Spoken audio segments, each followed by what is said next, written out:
Job resign చేసి వచ్చేసాను. తర్వాత ఎల్ఎల్బి మరి అయిపోతున్నటువంటి క్రమంలో నాకు ఎల్ఐసిలో జాబ్ వచ్చింది. ఎల్ఐసిలో జాబ్ వచ్చినప్పుడు 1 సంవత్సరం ఎల్ఐసిలో ఉద్యోగం చేశాను. 100 లీవ్లు పెట్టాను 1 సంవత్సరంలో. ఆ తర్వాత దేవుడు అది కూడా విడిచిపెట్టమన్నాడు. నువ్వు నా సేవకుడు, నువ్వు గవర్నమెంట్ సేవకుడు కాదు, నా సేవకుడు అన్నప్పుడు నేను వెంటనే ఆ ఉద్యోగం కూడా నేను విడిచిపెట్టేశాను. విడిచిపెట్టేసి పనులను దేవుని కొరకు త్యాగం చేసి నేను దేవుని సేవకు వచ్చేసి ప్రభు సేవ చేయడము ప్రారంభించాను. ఎందుకంటే దేవుని యొక్క పరిచర్య, దేవుని రాజ్య సువార్త ప్రకటన పని ఈ లోకంలో అన్ని పనుల కంటే చాలా ఉత్తమమైనటువంటి పని, ప్రాముఖ్యమైనటువంటి పని. ఈ పనికి నిత్యత్వపు విలువ ఉన్నటువంటి పని ఇది. ఈ పనికి ఈ లోకంలో విలువ ఉంది, దేవుడు ఆశీర్వదిస్తాడు.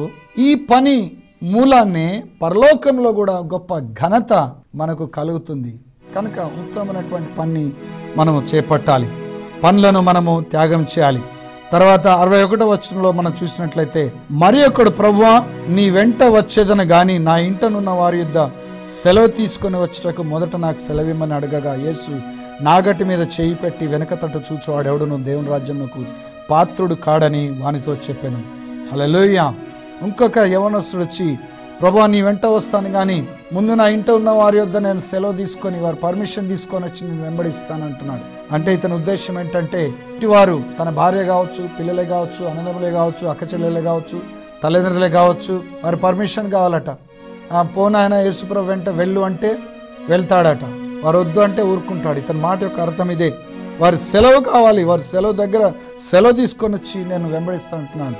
అయితే ప్రభు అతనితో అంటున్నాడు, నాగటి మీద చేయి పెట్టి వెనక తట్టు చూచువాడేవుడును దేవుని రాజ్యంలో పాత్రుడు కాడు అని అంటున్నాడు. నాగటి మీద చేయి పెట్టాడు, పొలము దున్నాలా వద్దా అని ఆలోచిస్తున్నాడు. పొలము దున్నాల్సిందే, పంట రావాలంటే పొలం దున్నాల్సిందే.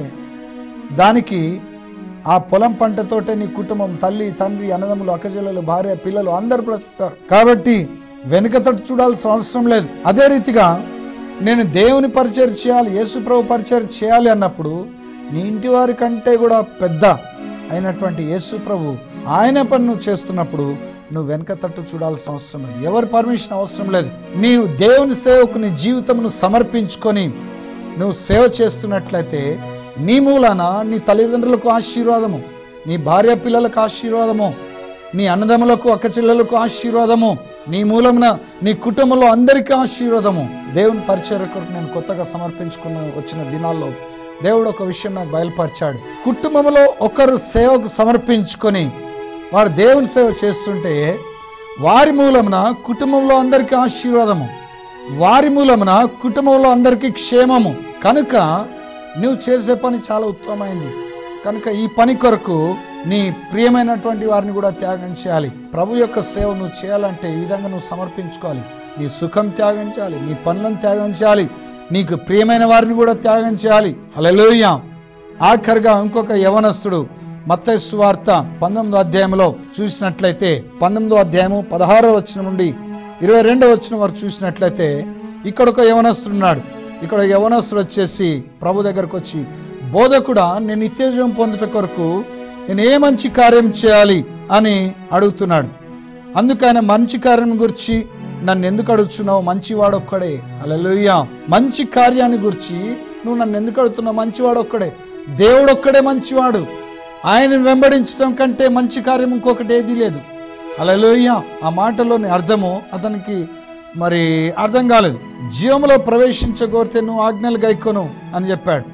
అతడు ఏ ఆజ్ఞలని ప్రభుని అడిగాడు. ప్రభు అన్నాడు, నరహత్య చేయవద్దు, వ్యభిచరింపవద్దు, దొంగిలవద్దు, అబద్ధ సాక్ష్యం పలకవద్దు, తల్లిదండ్రులను సన్మానింపు, నిన్ను వల్ల నీ పొరుగువాన్ని ప్రేమింపవలను అన్నవే అని చెప్పాడు. అందుకు ఆ యవనస్తున్నాడు, ఓ ఇవా ప్రభా, ఇవన్నీ నేను చిన్నప్పటి నుంచి ఆచరిస్తూనే ఉన్నాను, అయినా కానీ నాలో ఇంకా ఏదో లోటు కనబడుతుంది, అయినా కానీ నాలో ఇంకా ఏదో కొదో కనబడుతుంది.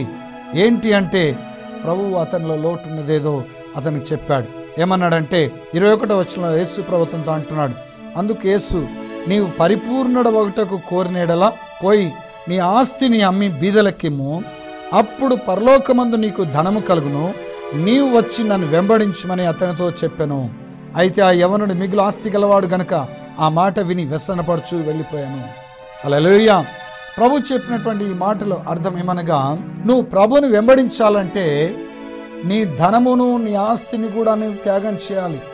ఈ యవనస్తుడు యేసు ప్రభు కంటే ఎక్కువగా తన ధనమును ఆస్తిని ప్రేమించేటటువంటి వాడు కనుక ఇతరు తన ధనమును ఆస్తిని ప్రభు కొరకు త్యాగం చేయడం ఇష్టం లేదు, వ్యసన పడుతూ వెళ్ళిపోయాడు. కానీ ఇతనిలో ఈ ధనమును ఆస్తిని యేసు ప్రభు కంటే ఎక్కువగా ప్రేమించే గుణం ఉంది కాబట్టి ఇతనిలో ఇంకా పరిపూర్ణత లేదు, ఇంకా కొదువ కనపడుతుంది. కనుక ప్రభువును మనం వెంబడించాలంటే ధనమును ఆస్తిని కూడాను త్యాగం చేయాలి. హల్లెలూయా. శిష్యులకు ఆశ్చర్యమైంది, అయ్యో వీడు వెళ్ళిపోయాడు ధనవంతుడు, ఇట్లా అయితే ఎవరు ప్రవేశిస్తారు ప్రభు అంటే? ఇది మనుషులకు అసాధ్యమైన, దేవునికి సమస్తము సాధ్యమే. దేవుని కృప ఉంటే ఎవరైనా ధనమును ఆస్తిని కూడా దేవుని కొరకు త్యాగం చేసి ఆయనను వెంబడించగలరు. ఒంటే సూది బెజ్జంలో దూరటమైన సులభము, కానీ ధనవంతుడు ధనమును ఆస్తిని యేసు ప్రభు కంటే ఎక్కువగా ప్రేమించేవాడు పరలోక రాజ్యంలో ప్రవేశించట అసాధ్యమని ప్రభు చెప్పాడు. నువ్వు ప్రభు కంటే ఎక్కువగా ధనమును ఆస్తిని ప్రేమిస్తున్నట్లయితే నువ్వు పరలోక రాజ్యంలో ప్రవేశింపలేవు, ప్రభువును వెంబడించలేవు. అంటే సూది బెజ్జంలో దూరటమైన సులభమట, కానీ ఇది అసాధ్యం అని చెప్తున్నాడు. అయితే పేతురుకు ఒక డౌట్ వచ్చింది. ఏమొచ్చింది అనగా, ఈ మత్తయి సువార్త 19వ అధ్యాయము 27వ వచనం నుండి, మత్తయి సువార్త 27వ వచనం నుండి ప్రభువును ఒక ప్రశ్న అడుగుతున్నాడు పేతురు. ఇదిగో మేము సమస్తమును విడిచిపెట్టి నిన్ను వెంబడించితిమి గనుక మాకేమి దొరుకునని ఆయనను అడగగా. హల్లెలూయా.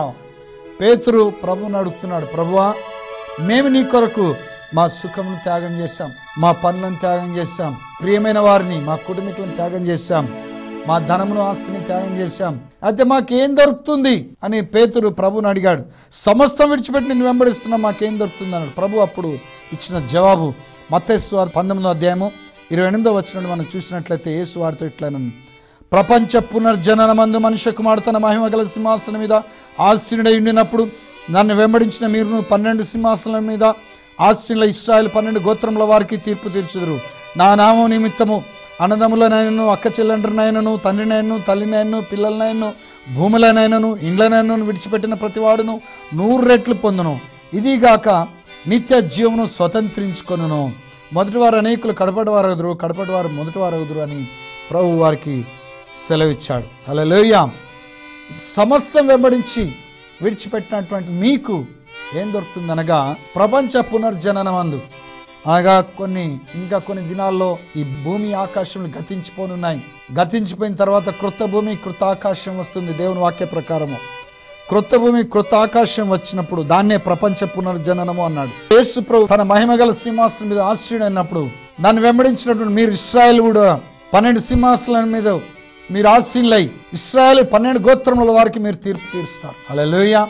అదే రీతిగా మరి మీరు ఏ ఏరియా వారైతే, ఏ ప్లేస్లో వారైతే ఆ ప్రాంతంలో ఉన్నటువంటి మరి ప్రజలు యేసు ప్రభు నమ్మనందుకు మీరు మీ ప్రాంత ప్రజలకు మీరు కూడా ప్రభుతో పాటు సింహాసనాసీనులై తీర్పు తీరుస్తారు. ఎంత ఘనత! ఆ రోజున అందరు మీ ముందు వచ్చి చేతులు కట్టుకొని క్యూలో నిలబడతారు. మీ ముందు తీర్పు కొరకై చేతులు కట్టుకొని వచ్చి నిలబడతారు. హల్లెలూయా. అంతేకాకుండా మరి నా నామం నిమిత్తం అన్నదమ్ములను అక్కచెల్ల తండ్రిని తల్లిని పిల్లలను భూములు ఇండ్లు విడిచిపెట్టిన వారందరూ 100 రెట్లు పొందుతారు. ఈ లోకంలో 100 రెట్లు మళ్ళీ పొందుకుంటారు. ఇది కాకుండా పరలోకంలో నిత్య జీవమును కూడా స్వతంత్రించుకుంటారని ప్రభు సెలవిస్తున్నాడు. హల్లెలూయా. ఏమేం ప్రభు కొరకు మీరు త్యాగం చేశారో అవన్నీ 100 రెట్లు మళ్ళీ పొందుకుంటారు ప్రభు చెప్తున్నాడు. అంతేకాకుండా పరలోకంలో నిత్య జీవం పొందుకుంటారు అంటున్నాడు. మొదటి వారు కడపటి వారు అవుతారట, కడపటి వారు మొదటి వారు అవుతారంట. ప్రభు కొరకు ఈ లోకంలో సుఖము పనులు ప్రియమైన వారు ధనము ఆస్తిని త్యాగం చేయడానికి ఇష్టపడకుండా మొదటి వారుగా ఉన్నటువంటి వారు రేపటి రోజున అన్ని పోగొట్టుకొని కడపటి వారు అవుతారు. ఈ రోజున ప్రభు కొరకు అన్నిటినీ త్యాగం చేసి ప్రభు కొరకు మరి ప్రభుని వెంబడించినటువంటి వారు రేపటి రోజున అన్ని 100 రెట్లు పొందుకొని మొదటి వారు అవుతారు. కనుక ప్రియమైనటువంటి దేవుని ప్రజలారా, ఈ లోకంలో ప్రభువుని వెంబడించటము అది చాలా ఉత్తమమైనటువంటి విషయం. కనుక మరి ప్రభు కొరకు మీ సుఖాన్ని త్యాగం చేయడానికి ఇష్టపడండి, మీ పనులను త్యాగం చేయడానికి ఇష్టపడండి, మీ ప్రియమైన వారిని త్యాగం చేయడానికి ఇష్టపడండి, మీ ధనమును ఆస్తిని త్యాగం చేయడానికి ఇష్టపడండి. ఈ విధంగా నేను చేశాను కాబట్టి ప్రభు నాకు ఈ ప్రత్యక్షతలు ఇచ్చాడు. ఈ రోజున మీతో ఈ విషయాల్ని మాట్లాడుతున్నాడు. కనుక సిద్ధపడి దేవుని రాజ్యం కొరకు దేవుని రాజ్యాన్ని ప్రకటించేవారుగా సిద్ధపడండి. దేవుడు మిమ్మల్ని దీవించును గాక. ప్రార్థన చేసుకుందాం. పరిశుద్ధులైన మా పరలోక తండ్రి, యేసుక్రీస్తు ప్రభువానికి స్తుతులు స్తోత్రములు చెల్లిస్తున్నాను. ప్రభువా ఇప్పుడే నాయన ఈ బిడ్డల విషయమై ప్రభా మీరు కనికరంతో కదిలించబడండి. నాయన ఈ బిడ్డలకు సహాయం దాయించండి ప్రభా. నీకు స్తోత్రాలు ప్రభా. నాయన నీ కృప లేనిదే ఎవరు నీ కొరకు నాయన వారి సుఖము త్యాగం చేయలేరు ప్రభా. అడ్డి గుణం పొందుకోలేరు నాయన. నీ కృప లేనిదే ఎవరు కూడా ప్రభువా ఈ లోకంలో వారి పనులను కొరకు త్యాగం చేయలేరు ప్రభా. కనుక అట్టి కృప బిడ్డలకు దయచేయండి నానే. నీ కృప లేనిదే ఈ బిడ్డలు వారి కుటుంబీకులను ప్రియమైన వారిని త్యాగం చేయలేరు ప్రభా. కనుక నాన్న అట్టి కృపని బిడ్డలు దయచేయండి ప్రభా. నీ కృప లేనిదే ఈ బిడ్డలో ఎవరు నాన్న వారి ధనమును ఆస్తిని త్యాగం చేయలేరు ప్రభా. కనుక నాన్న ఈ బిడ్డలకు అట్టి కృప దయచేయండి ప్రభా. నీ కృప చేతనే బిడ్డలకు సాధ్యం నాన్న. నీకు స్తోత్రం. ఈ బిడ్డలు యేసుక్రీస్తు ప్రభువులో ఇప్పుడే నాన్న ఇదిగో బిడ్డలు నీ కొరకై వారి జీవితాలను సమర్పించుకొందురు గాక. వారి బ్రతుకులను సమర్పించుకొందురు గాక. నీ కొరకు సమస్తను త్యాగం చేసి ప్రభా నిన్ను వెంబడించుదురుగాక. నీ రాజ్య సువార్తను ప్రకటించుదురుగాక. అనేకులకు ఆశ్చర్యకారకులుగా ఉందురుగాక నానా. అనేకులకు దీవెన కారకులుగా ఉందురుగాక ప్రభా. ప్రభా ఈ బిడ్డలు మీరు ఆశ్చర్యించండి, దీవించండి నానా. ఇదిగో బిడ్డల ప్రభా చూస్తున్న బిడ్డలో నీ సేవకులు ఎవరెవరు ఉన్నారో, ఎవరెవరైతే ప్రభా వారు నీ కొరకు అన్ని త్యాగం చేశారో అట్టి సేవకుల కొరకు ఇప్పుడే నేను ప్రార్థిస్తున్నాను ప్రభా. వారు పోగొట్టుకున్నామని నూరంతల ప్రభుని యేసునామములో ఇప్పుడే వారు పొందుకొందురుగాక. యేసుక్రీస్తు ప్రభువులో ప్రభా నీ యొక్క నిత్య జీవనం వారు స్వతంత్రించుకొందురుగాక. అంతేకాకుండా ప్రభా నీ రాకడలో నాయన ప్రభువా కృత భూమి కృత ఆకాశం వచ్చిన తర్వాత నీతో పాటు నాన్న ఇదిగో ఈ నీ సేవకులు ప్రభా సింహాసనాసీనులై వారు పరిచయం చేసినటువంటి ప్రాంతాల వారికి అందరికీ తీర్పు తీర్చుదురుగాక. నాన్న నీకు స్తోత్రములు. ఈ రోజు అన్నిటినీ నీ కొరకు త్యాగం చేసి కడపటి వారుగా ఉన్నటువంటి బిడ్డల ప్రభా రేపటి రోజు నాన్న మొదటి వారుగా ఉందిరుగాక ప్రభా. నీకు స్తోత్రములు. యేసయ్యా నాన్న చూస్తున్న ప్రజలందరూ మీరు ఆశీర్వదించండి. వారి జీవితాల కుటుంబంలో ప్రతి అక్కర తీర్చండి. రోగులను స్వస్థపరచండి, వ్యాధిగ్రస్తులను స్వస్థపరచండి. నాన్న నీకు స్తోత్రములు. యేసునామములో ఇప్పుడే అట్టి బిడ్డలకు సంపూర్ణ విడుదల ఇస్తున్నాను, సంపూర్ణ స్వస్థతను ఇస్తున్నాను. అట్టి బిడ్డలో నీ శాంతి, సమాధానం, నీ ఆరోగ్యం, నీ బలం, నీ పరిశుద్ధాత్మ శక్తిని యేసునామములో ఇప్పుడే నేను నింపుతున్నాను ప్రభా. నీకు స్తోత్రములు. యేసుక్రీస్తు ప్రభువా సమస్తం నీ నామమునకు మహిమార్థమే జరుగునుగాక. నీ రాజ్య వ్యాప్తి కొరకే జరుగునుగాక. యేసుక్రీస్తు నామమున మహిమ చెల్లించి ప్రార్థించి వేడుకొంచున్నాను పరమ తండ్రి. ఆమేన్, ఆమేన్, ఆమేన్, ఆమేన్, ఆమేన్. ఈ సందేశం ద్వారా మీరు ఆశీర్వదించబడ్డారని నమ్ముచున్నాము. మీరు పొందిన ఆత్మీయ మేళ్లను మాకు ఉత్తరాల ద్వారా కానీ ఈమెయిల్ ద్వారా కానీ తెలియజేయగలరు. మీ